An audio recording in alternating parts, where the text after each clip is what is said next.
salamat sa inyong pag-anhiha, pagpakita og suporta kay President Duterte. 100% po, Giingnan ako siya nga naamo dinhi sa gawas.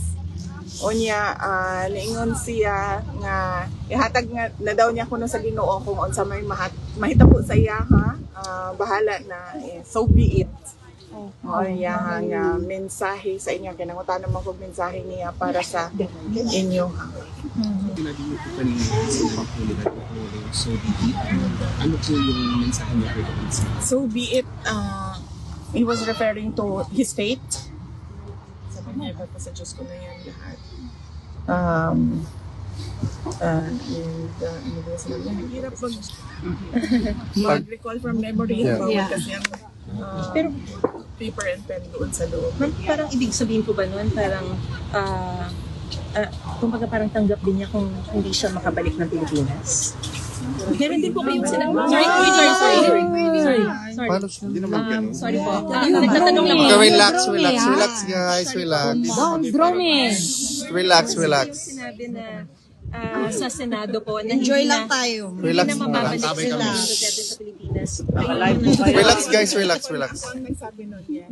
Meron po ba kayong ibig sabihin doon na sorry, pasensya na po kayo. Okay, no worries. Nagtatanong lang ako, nagka-clarify lang po ako kung ano pong ibig sabihin po. Ang ibig ko sabihin nun is yung discussion sa Senate.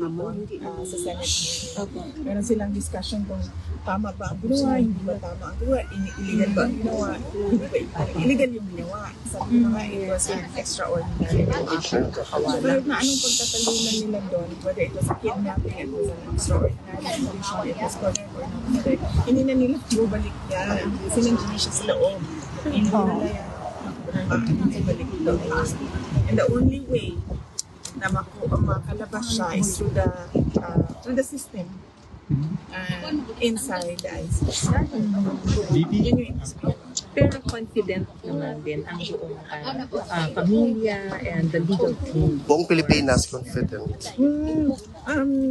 Buong mundo. Best siguro if you ask Attorney Kaufman. Yung talaga ang buhay. Yeah.